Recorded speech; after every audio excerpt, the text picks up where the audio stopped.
welcome to episode number 20 of Newysports TV. I feel like that deserves a little bit of credit. 20 episodes, it's 20 weeks now, and here we are, episode 20.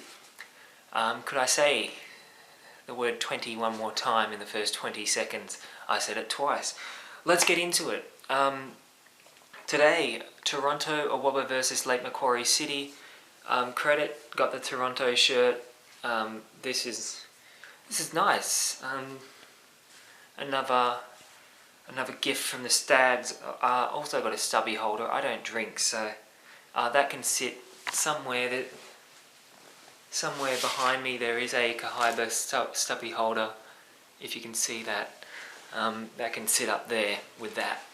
But no, today let's go through it. Under 17s, Toronto Awaba 2 defeating Lake Macquarie City 1. How about that? 3 weeks ago, Lake Macquarie City had won 9 from 9, and here they are. They've lost.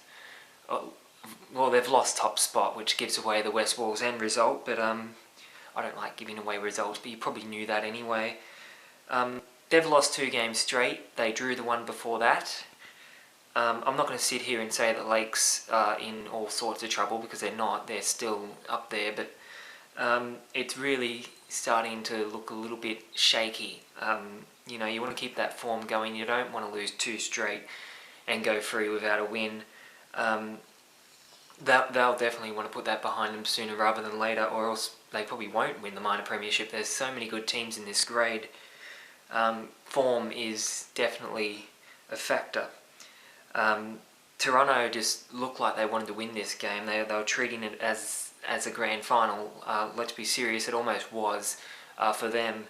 Their season was practically on the line today, I believe.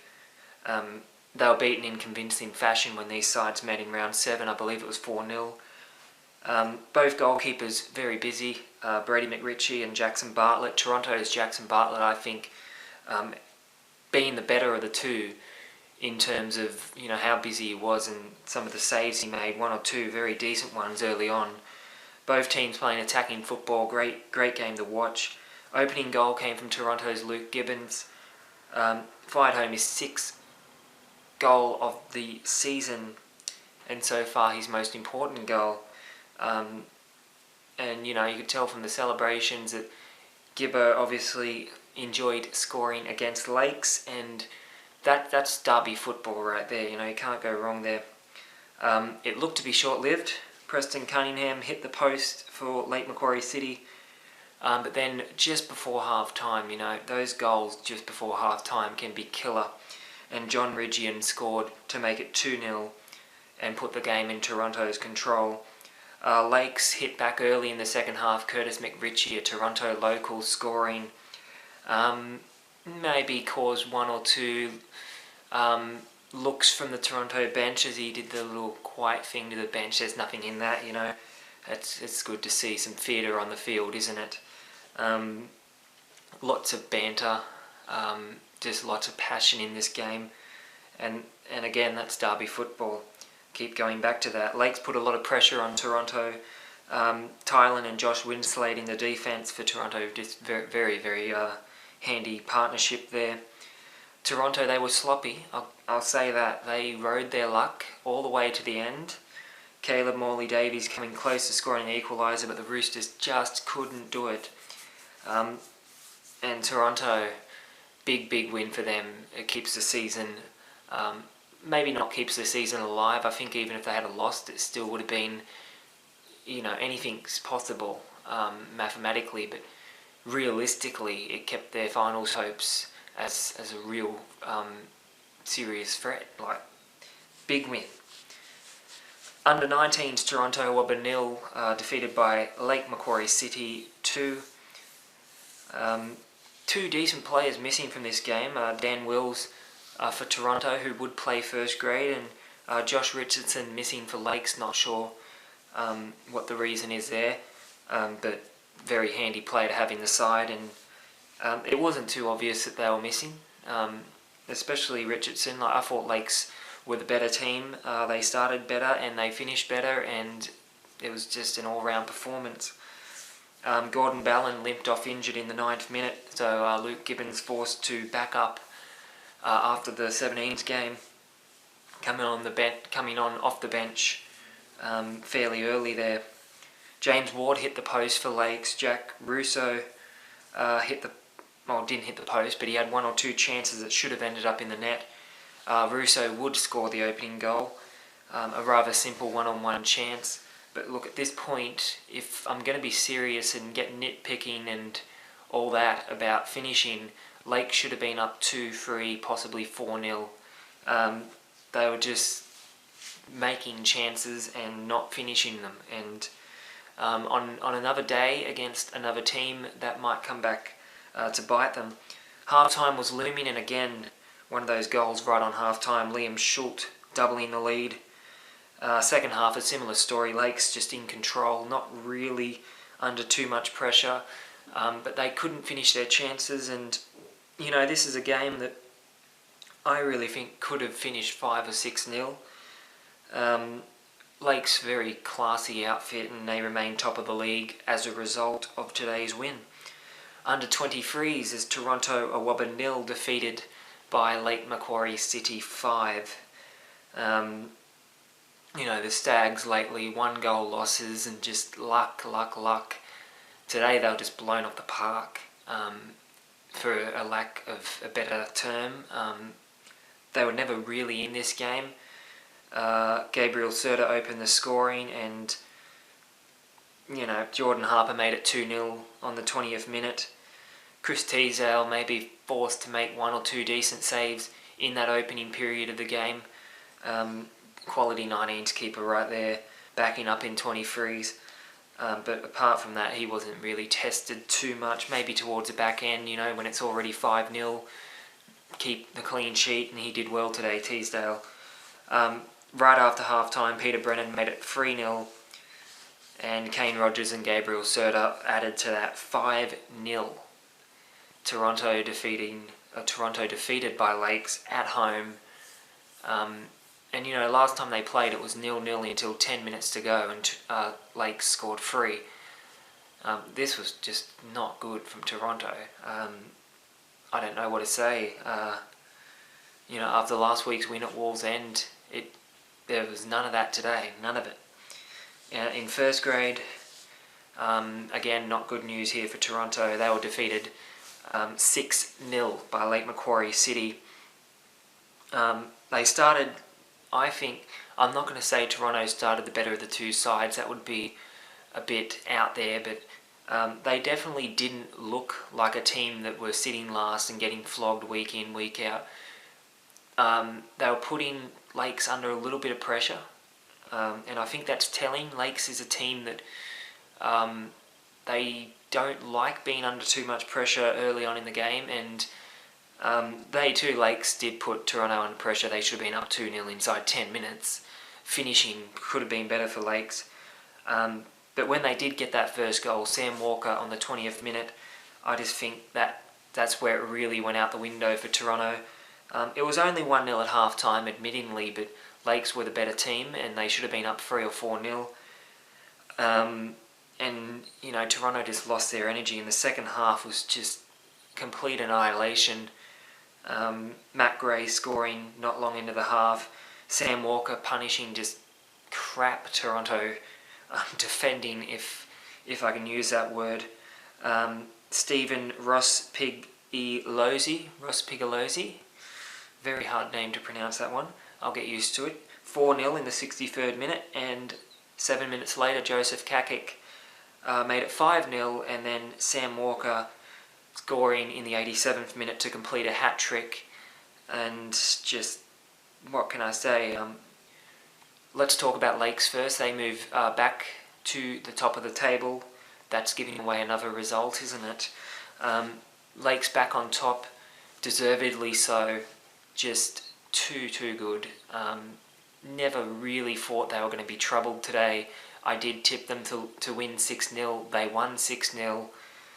I wish that it was paying money. That bet would have been nice, but I don't think it would have been paying too much anyway. Lakes just classy today, and they go back to the top of the league.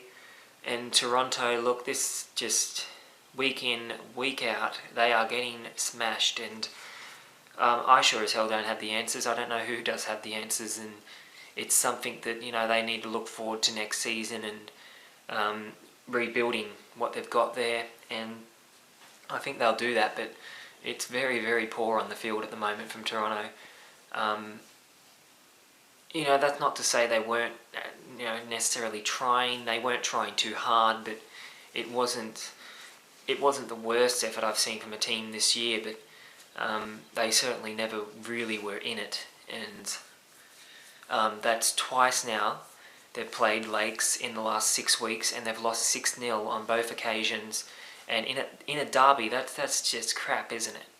Losing a local derby, home and away, 6-0. There's definitely no doubting which of the two clubs is in a better position at the moment. Toronto, I thought, playing free at the back.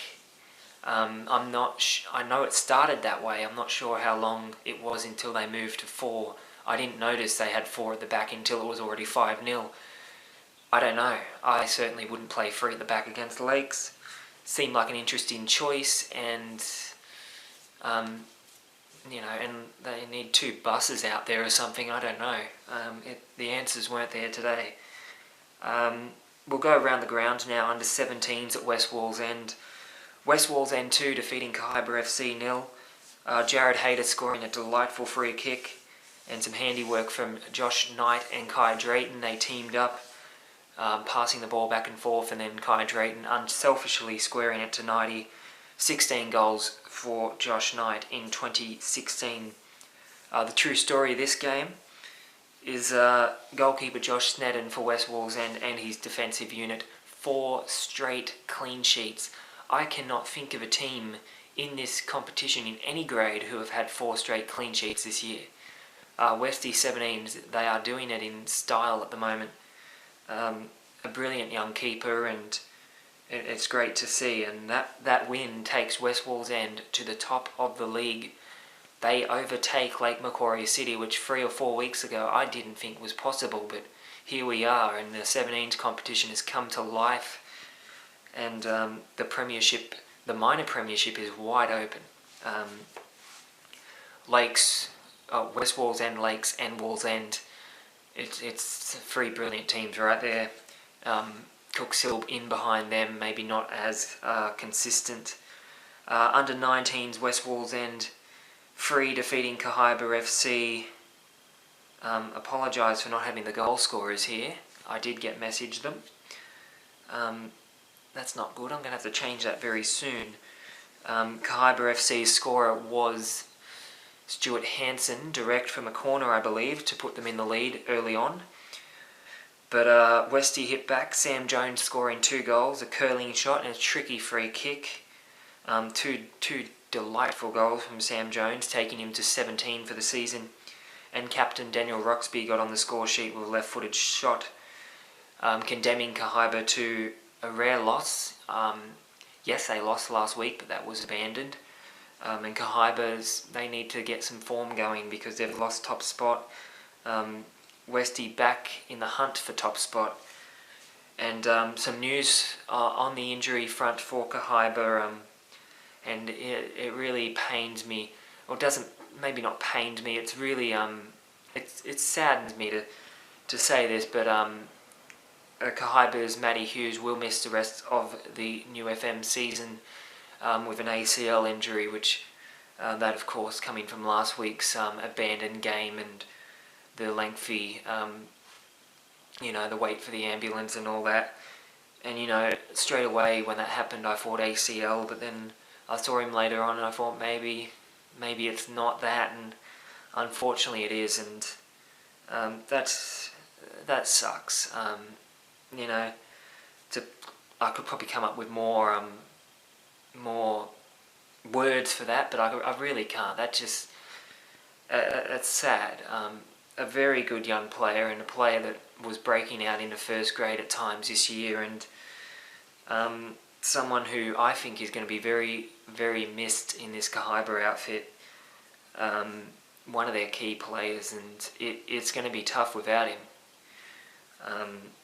I think you can put this almost onto a same level as Lakes losing someone like Sam Walker up front, or there's other quality strikers in the lead, maybe Westy with Josh Knight. Matty Hughes is that sort of player, and I think he's a big out, and he will not be playing for the rest of the year, which is really sad. So hoping the team can allow Matty to sort of still be on the sidelines, cheering them on. I think they will. That's the sort of culture they have there. Cooper Goodacre returning from a lengthy stint on the sidelines for the last couple months. Great to see him back on the field. Only 15 minutes, I believe, but that's brilliant, and that's a decent return for Kahibah after losing Matty Hughes to injury. Let's talk about under 23s now, where West Wallsend 2 drew Kahibah FC 2. The Kahibah scorers, before I forget, they are Trent Vegter and Peter Milore. Apologise, I don't have them written down. I've got 0000 written there just to sort of fill in the space. That's not good. I'll fix that soon. A deflected long-range strike from Jackson Cooper giving Westy the lead. Kahibah hit back. Milore probably scoring that goal in that order. 1-1 at the break, and then similar in the second half, Grant Morrow scored for Westy, but Trent Vegter would cancel it out. And like a lot of 23s games over the last few weeks, this could not be separated. Not good for either team, especially Kahibah. They were pushing for finals. They were pushing, and that's points dropped last week's points dropped this week. Inconsistency is just the word of the day in the 23s, the word of the month, really. First grade West Wallsend. How about this? West Wallsend 3 defeating Kahibah FC 0. Wow. Some results this year. Cessnock beating Belswans was one of them. This is another. And this is massive. Kahibah ladder leaders, they just demolished Cooks Hill last week, and they are beaten 3-0 convincingly by West Wallsend. Kahibah, admittingly, from what I've been told, were very, very poor. Probably their poorest performance of the year.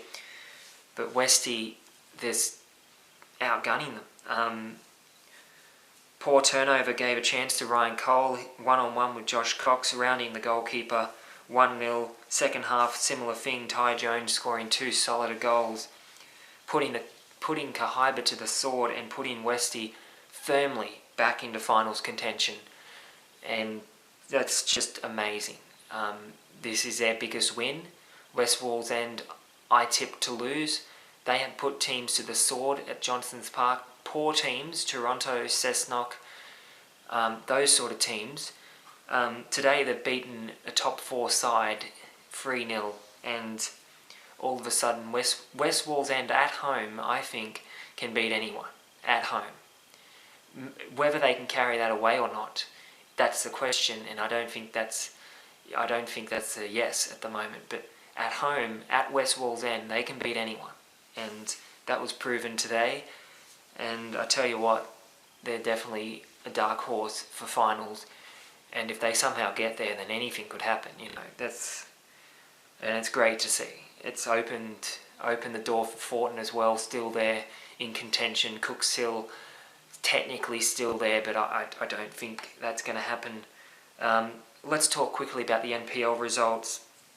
Lambton Jaffers versus the Jets Youth today, a 1-1 draw, which I think favours the Jets Youth much more than the Jaffers. Cody Carroll, the scorer for the Jets, and John Majerowski scoring for the Jaffers, former teacher of mine actually. Big fan of Madge, and good to see him on the score sheet again. In the 22s, Emerging Jets 3-1 over the Jaffers, and in the 19s it was a 1-1 draw. Over at Valentine Phoenix against Hamilton Olympic. In the 19s it was 3-0. 22, that's Olympic by the way, 3-0 in the 19s. 22s was 3-2 to Olympic. And in first grade, Hamilton Olympic 5 defeating Valentine 0.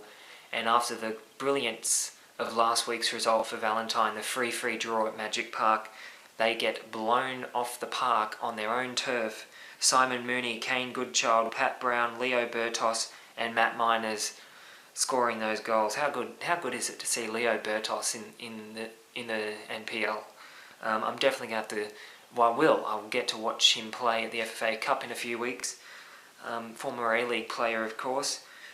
Under 17s result, only the one game today. Charlestown defeated by Western 1-0 at Lyle Carr Oval. So that's that, and very early tonight, 8 o'clock. I'll give myself some credit for getting it done that early. I may be up watching Champions League, so if anyone...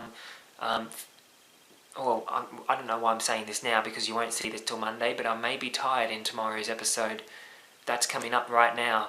This is tomorrow's section of this episode, as Newysports continues, episode 20 of Newysports TV, round 13 of the New FM First Division. I will see you tomorrow night. Welcome back to episode 20 of Newysports TV, the Sunday night portion of the show. At the moment, missing the Monaco Grand Prix. Call me sports mad, but like some F1 sometimes, and Monaco is a very entertaining track. Very long day. Started at 6:30 this morning for me, watching Champions League final on delay. I certainly wasn't going to get up at 4:30. That's too early for me. It might happen during the Euros, we'll see, but Real Madrid winning that, no comment. Good club, but I would have liked to have seen Atletico win it. Let's talk about New FM First Division. Fancy that. That's the main subject of the show. Cooks Hill United today travelled to Belmont Swansea. That is a feature match here on the Sunday portion of the show. In the under-17s, Belmont Swansea United 2 drew Cooks Hill United 2. I'm probably going to pause a few times. There are some rats in the roof, and they're being poisoned, and they are running amok, and it is somewhat distracting sometimes. So getting the work done. That wasn't me in the roof, fortunately. Yes, Belmont Swansea 2 drawing Cooks Hill United 2 in the 17s game this morning. Cooks Hill taking an early lead through Damon White, in-form player at the moment. A neat attacking move finished off. They started the better of the two sides. Fergus Allen, I thought, was playing really well today, and also played 19s as well. Bit of a reward there for Fergus. Belswans, they'd find an equaliser. Ross Valeri putting them on the board. And, they're coming off that win against Lakes last week. Confidence probably high. They were threatening at times, even in the first half. Harrison Rapp put Belswans ahead early in the second half. Cooks Hill, I thought, looked a bit off today, to be honest with you. Raiden Hobson played one of his better games. Callum Hardy was very noticeable today in defence, did very well. But Cooks Hill, they got an equaliser to their credit. Damon White, again, scoring a superb goal. 2-2 the final score. Charlie Herrival, a player to mention for Belswans in the game. Results-wise, Cooks Hill, they could have kept ground on Toronto and moved further away from Kahibah, but they couldn't do that. This Cooks Hill team, I feel they're going to finish in fourth position, but whether they can challenge Wallsend, West Wallsend and Lakes in the final series is the question. I don't think they can. I don't think. They proved me wrong last year, and they knocked out the minor premiers. So it's definitely in the team's philosophy, but there's some brilliant 17 teams like Wallsend, West Wallsend. Lakes have fallen away in the last couple of weeks, but it's an interesting competition. Belswans, decent draw for them, but they probably would have wanted 3 points, to be honest. Under 19s, Belmont Swansea 4 defeating Cooks Hill United 1. A fairly even opening. Belswans took the lead. Will Dundas chipping Emerson Gosling in goal, bouncing into the net. That one, Dundas 1-0 up for Belswans. Joel Nicholson should have made it 2-0. It was saved by Gosling. Cooks Hill keeper very busy again today. as was Connor Bryson at times. He was collided into by Jackson Graham, who got carded for the incident. Visitors, Cooks Hill, lucky not, and I say this wearing a Cooks Hill shirt, so don't give me the bias. Don't give me the bias allegations, because they're not true. They're not all true. I can be unbiased, and I'll say that Cooks Hill probably should have been yellow carded for a challenge on Matt Ellis, a very good Belswans midfielder, and I was happy. I thought the worst when he went down injured. Looked like an Achilles injury at first, but he played on, and that was good to see. Physical game, 1-0 at the break. First goal of the second half, I'd say a sweaty goal to Joel Nicholson, receiving the pass from Dundas, I believe it was. 3-0 there. Cooks Hill, they were playing poorly, but Luke Slay, I think, had a good game for them, and Bayan Simba, I should say, causing some headaches for Belswans down the wing. Elijah Harrison getting the lone goal for Cooks Hill, a pretty decent finish. Belswans having the last laugh, Will Dundas scoring late on to make it 4-1. A hugely important win in the race for finals football. And today I feel week in, week out, Will Dundas and Joel Nicholson, the combination there is becoming really, really good, and it's good to watch. And I was going through the match photos, and there's like 15 photos of them celebrating goals. So they're getting the job done, those two up front, and it's a solid team. Belswans 19s. I'm hoping they make the finals. I think they'll give it a real go this year after the disappointment of last year, missing out in the semis. There's a lot of good 19s teams. They're one of them, and I think they'll make the finals at this rate. Consistency needed though. Under 23s, Belmont Swansea, talk about consistency. There's none in these teams. Belmont Swansea 1, drawing Cooks Hill United 1. How many points between these sides have they dropped in the last month and a bit? It's crazy. And Lakes are starting to build a lead at the top, and suddenly South Cardiff have overtaken Belswans, and I think are just 1 point behind Cooks Hill, maybe even equal with Cooks Hill. Crazy. These teams are just stalling, and Cooks Hill today, they had a team sheet that was interesting to say the very least. Mal Hinchcliffe, Aidan Palozzi, Jackson Pett, Adam Gunster to a lesser extent. He has played 23s this year though. But Hinchcliffe, Palozzi and Pett in 23s, that's a big statement from Cooks Hill, and I will talk about that more in the first grade review about the players that were, I don't want to say dropped, I don't like that word, but dropped is the correct terminology. Belswans better the two sides in the first half, denied a couple goals by an offside call and a foul, I believe, on the goalkeeper. They took a 1-0 lead into the break though, Tom Langdon capitalising, Adam Gunster having a pretty horror moment. I believe he slipped over, I can't remember that well, I think he slipped over and spilt the ball, and just goalkeepers can't do that. Tom Langdon scoring there. Will McMaster should have made it 2-0, but didn't. He could only shave the goalpost. Without a doubt, Belswans could have led 3 or 4-0 on another day. A solid first half against a rather poor Cooks Hill side. The visitors gave it a bit more in the second. Belswans, they just had the chances, but they couldn't find a winner, and then James Roman, with 3 minutes to go, scores that one of those, oh crap, they've scored. Like, Belswans should have been up 3 or 4-0. It shouldn't have been a case of Cooks Hill scoring an equaliser with 3 minutes to go, but they did, and it was a decent finish from James Roman. 2 points dropped for Belswans, 1 point rescued for Cooks Hill. Neither side really happy with that. First grade, Belmont Swansea United 3, defeating Cooks Hill United 1. Cooks Hill entered this game with a vastly different lineup. Kaya Roth backing goals, Cam Shepherd starting, Asher Beasley starting again. He started last week, so that's not any difference, but Bowen Bagnall was in. 19's fullback Jared Neal made his first start of the year in first grade. Milan Latau in, Sam Hawke in, and Matt Williams deployed up front rather than at fullback. And let's talk about how Cooks Hill went after we go through the game. It was a roll of the dice for Blake Glennie, I thought. a roll of the dice that needed to be made, personally. A poor showing last week, and poor's not really the word. It was lackluster. It was just not anywhere near enough, and there were a couple players that day that just didn't show up, and they were dropped as a result. That happens. That's football, and to their credit, I did not see any players blow up or anything today.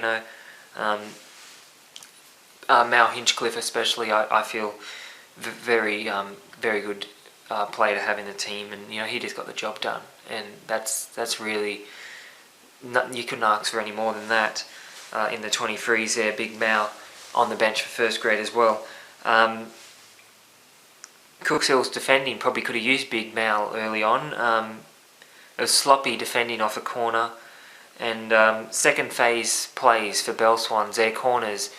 I shouldn't say this because maybe some teams will start cracking onto it, but no, their second phase plays are very they work hard on that, and they're very tricky on the set pieces. It's a very physical brand of football Belswans employed today. They took a 1-0 lead very easily through Jamie Hadlow. Not long after that, they were denied a clear-cut penalty. I'm there in a Cooks Hill jacket, and I said that's a penalty, and it wasn't. And then the ball got cleared about 10 metres, and then the ball came back, and then it was a penalty, and another guy got taken out. And I said, well, that's definitely a penalty. Milan Letao giving that one away.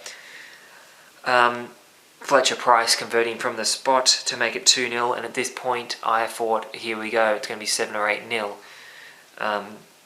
Cooks Hill, they turned the momentum around though. Nicholas Popel forced into making some decent saves today. Matt Williams getting one back for the visitors with a header. The remainder of the first half, I thought Cooks Hill were almost a better side. I think you could say that. They were really pushing it, and Belswans at times were riding their luck. And, if it had been made 2-2, then anything was possible. The sides came out for the second half. And look, quite honestly, if Cooks Hill had have scored, I think they may have gone on to win. Definitely a draw possibility there, but I figured at 2-1, if Belswans made it 3-1, that was game over, and that's indeed what happened.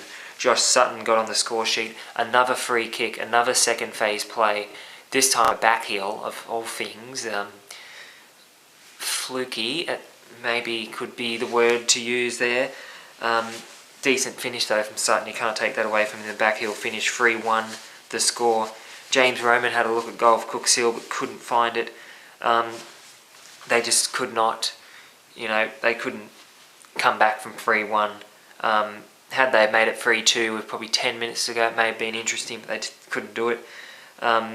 Proved the difference on the day of that third goal, and I think Cooks Hill, I've been saying this for a while now, I think they're probably a striker away. Matt Williams played well today, but I can think of a striker they had there last year that would have fitted in so well this year, and unfortunately he's living in Sydney, but I think a striker could be, solid striker, someone in the build of Sam Walker, someone like that, someone who can just score goals every day, all day, every day. It'd be good. It'd be really good. Belswan's best on the day, Nicholas Popel, the goalkeeper, he got the club's man of the match, and I'm going to say that he was pretty strong today as well. What can I say about Belswans? They've got some very good players there. Josh Hall, Joel Shearer, the captain, Sutton on the wing. You can look across the back line. There's some very good players there, and it's brilliant to see what they're doing this year, and it continues. They are second place.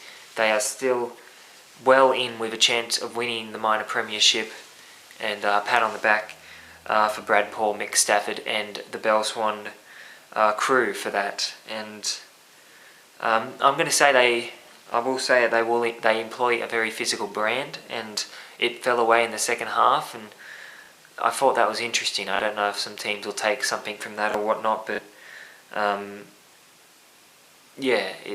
it was a very physical game, and the referee inconsistent. I'm not going to say he was biased, because I don't think he was, but I think there was some bits there. Soft fouls get called, and the fouls that are fouls. You know what I mean? Inconsistent. It happens. And yeah, it was good to. Well, we'll talk about that in a sec. For Cooks Hill, I'll say the man of the match, without any doubt, is Asher Beasley, 17-year-old midfielder, classy, determined, and I thought a breakout game. I've seen a few of these sort of breakout games. That's what I like to call them, when a young player comes into first grade and just absolutely kills it and never looks back. And that was Asher Beasley today, and he will start next week. I'm pretty sure it's going to be the same starting lineup, but there's something wrong if he doesn't start next week, I'll tell you that. Only injury can stop him. Touch wood, there's no wood here, this guitar's wood. There you go. Just brilliant today, absolutely brilliant, and was decent last week in a very high losing game.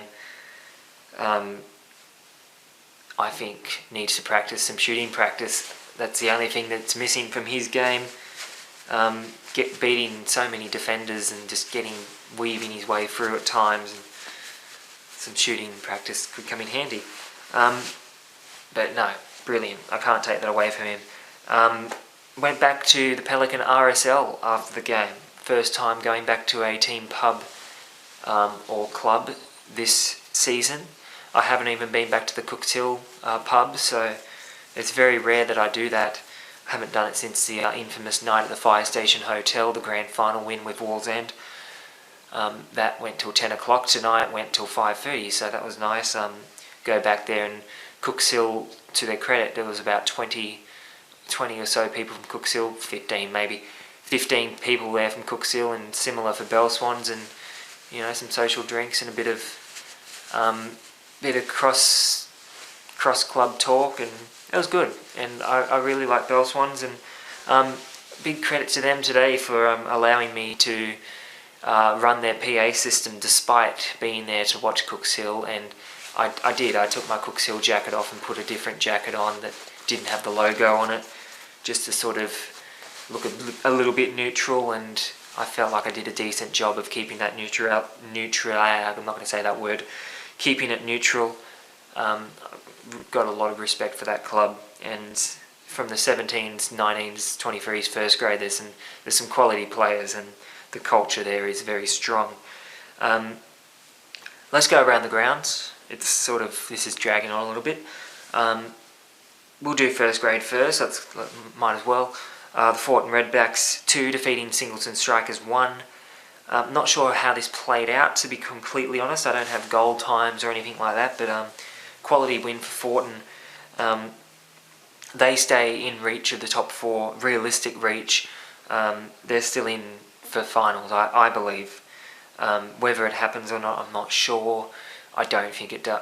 To be honest with you, I think the top 4 will stay the same, but Fortin and West Wallsend are certainly making it interesting at the moment. Nathan McAllister and Jock Thompson, the scorers for Fortin. Kieran Burrell getting one for Singleton. Singleton probably out of the finals race, not mathematically, but I'm pretty sure David Willoughby will be the first to admit that it's probably very unlikely that they'll make it at this point. They've got the FFA Cup to look forward to, and it's also against Fortin. So Fortin have done Singleton twice this year. They play again in 3 weeks' time at Spears Point in the FFA Cup. That's going to be interesting. That's going to be very interesting, that game. I believe it's midday on the 18th of June.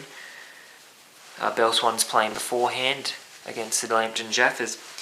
Let's go over to South Cardiff, where South Cardiff South Cardiff 4, drawing Cessnock City 4. What the hell? That's a crazy scoreline, that one. Cessnock City scoring 4 goals and still not winning. That's unfortunate, but to their credit, I'm just going through some messages from South Cardiff now that I just got before. Josh Casey got their goal in the 33rd minute. Drew Chapman also got one. Brent Alcock got credit for one, but it was a Corey Nicholas free kick, and Josh Casey again in the 87th minute. And then it was 4-3 in the 87th minute, and then in the 91st minute Cessnock scored and took the points, or point, denying South Cardiff a rare victory this season. That's killer. That's Cessnock scorers Wade Atwell 2 goals, Connor Hayden and Liam Stevenson. Not sure on the order of those, but whoever got that last goal, credit to them. That's 4-4. That's massive for Cessnock. 2 points behind Toronto. Their biggest game of the year next week. Cessnock travelling to Toronto, and they'll be playing for the Wooden Spoon, I believe. Unfortunately, those two clubs, I can't see it changing. Maybe not playing for the Wooden Spoon at this point, but whoever loses is in some real trouble, especially if it's Cessnock, because they're already 2 points behind Toronto. They'll be going all out next week. Under 23s, Fortin Redbacks 1, defeating the Singleton Strikers 0. Low scoring game. Liam Penglay is the only goal scorer of the game, and the defending champions picking up a 5th win of the competition and keeping their finals hopes well and truly alive. South Cardiff 3, defeating Cessnock City 2. Southie getting over the line. Cessnock scoring through Sonny Morrison and Mitchell Cox. The South Cardiff goal scorers, if I can find them, were Ben McCabe with 2 goals again, and Aaron Gunn in the 63rd minute to win the game. A big win for Southie. That, as I said earlier, they move into equal 2nd place as a result. In the under-19s, Fortin Redbacks, this is not good. Fortin Redbacks 2, defeated by Cessnock. Singleton Strikers 7. That's fairly bad. But the way this played out, Josh Davies and Jack Halverson, they had Fortin 2-1 up at the break, and then it just all fell apart in the second half.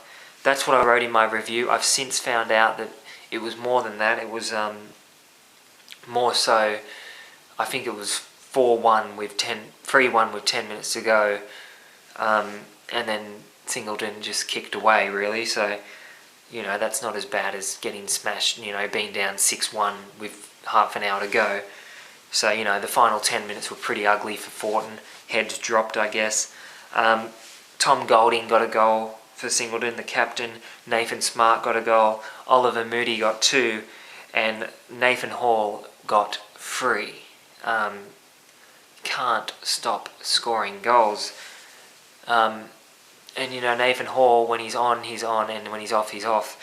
And there's some weeks like that week at Cooksillo a couple of weeks ago where he should have had 3 goals and he didn't have 1. Maybe if he spreads them out a bit more, they don't need to win 7-2. They only need to win 4-2. Maybe if he takes those 3 goals and scores them at Cooksillo, they would have won. I don't know. Clutching at straws, wasting time. Fortin, lower table there. Not a good day for them, and that they'll have better days than that. Singleton still in with a chance of finals, I believe, if luck falls their way enough. South Cardiff 3, drawing Cessnock City 3. 4-4 in first grade, 3-3 in the 19s. It's some crazy scores there. Reese Paprocky, Will Forbes, and someone else. I still don't know who that is. That could be anyone. Getting the goals for Cessnock. Will Forbes in great form at the moment. South Cardiff goal scorers, there was only one, and I'll tell you right now, it was James Wooten with a hat-trick in the 27th, 32nd and 70th, what is that word, 70th minute. Okay, that was a real struggle. So James Wooten getting a hat-trick, can't go wrong with that, but maybe he could have got one more and won the game, but no. Good for him, but Southie points dropped, and Cessnock still down the bottom of the table. Big game against Toronto next week. In the 17s, Fortin Redbacks 1, defeated by the Singleton Strikers 5. Fortin own goal. So Singleton scored 6 pretty much. Second straight win for Singleton, and last week it was 5-2, this week it's 5-1, and you can't go wrong with that. Hamish Mayled getting a goal, a player who I feel is very threatening on the ball, but in the games I've watched hasn't really had that finishing product yet. Got that today. Jacob Geddes got 2 goals, and the in-form attacker Trey Pradlock getting another 2 goals, and he'd be close to, well, he would be their top goal scorer in that team, I believe. Certainly getting a lot of goals, Trey. Over at South, let's talk about that result actually.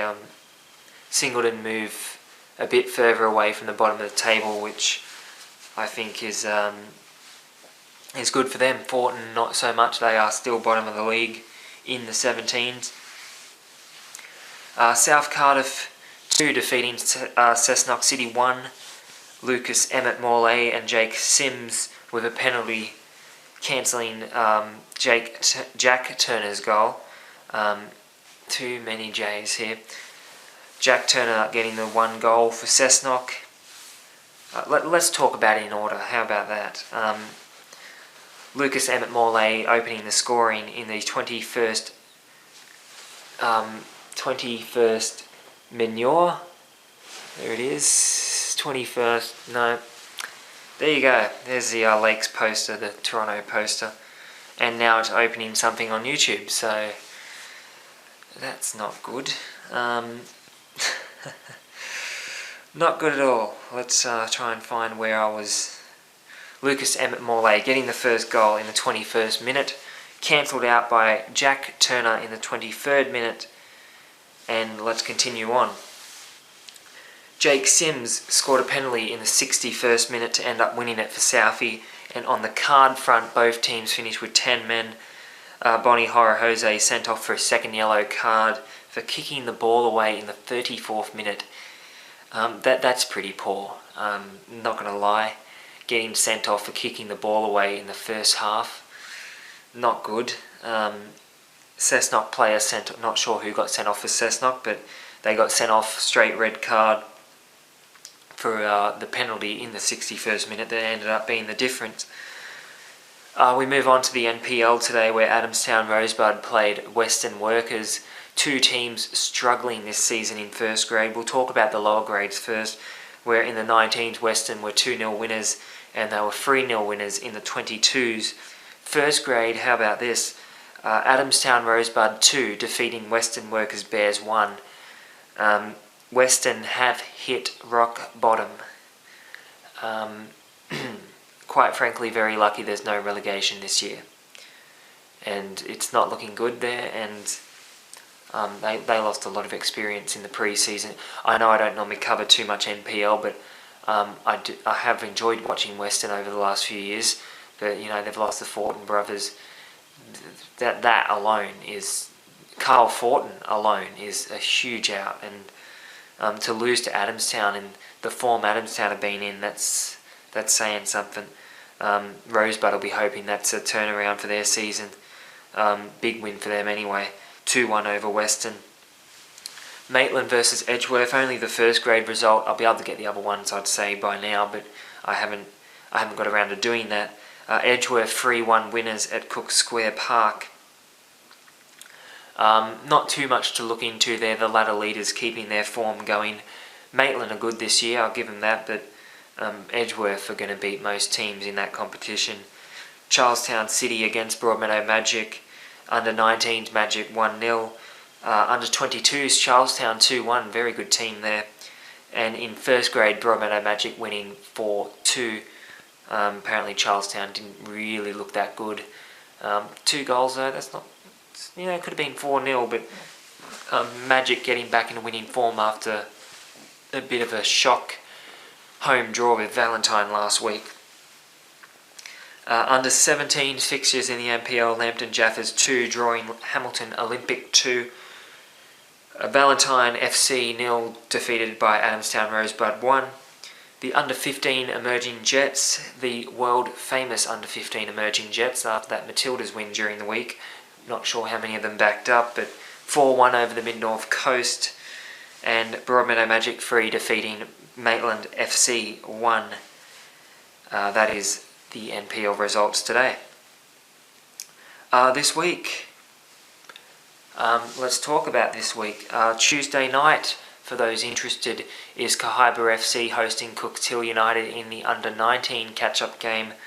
Of course, the injury to Matty Hughes, ACL injury, unfortunately. I think I spoke about that last night, earlier in this video.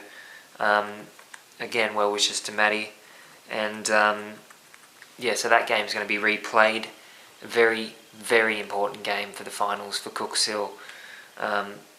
There'll be some people in that team that are a little bit dirty on the fact that it has to be played again, but I think it's fair, and I credit the federation, the referees and all that for getting that done.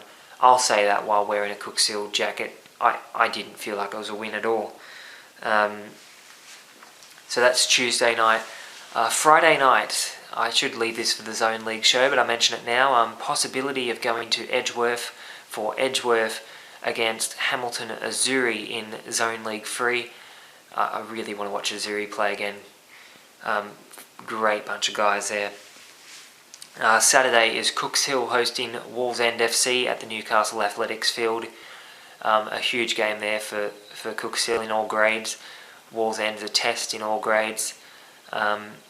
That new look Cooks Hill first grade team against the experience of Wallsend is going to be interesting. And then Sunday, the feature match at the moment. This could change. It could be Cessnock and Toronto, but at the moment, the feature match, I will be heading back up the expressway to Singleton for Singleton versus South Cardiff. Looking forward to that if I do end up there. So that's pretty much it. And we will move on to wrapping up the show, and that's pretty much it. Episode 20 of Newysports TV. I'm Ty Stedman. I will see you next Monday for episode 21, covering round 14 of the New FM First Division. See you then.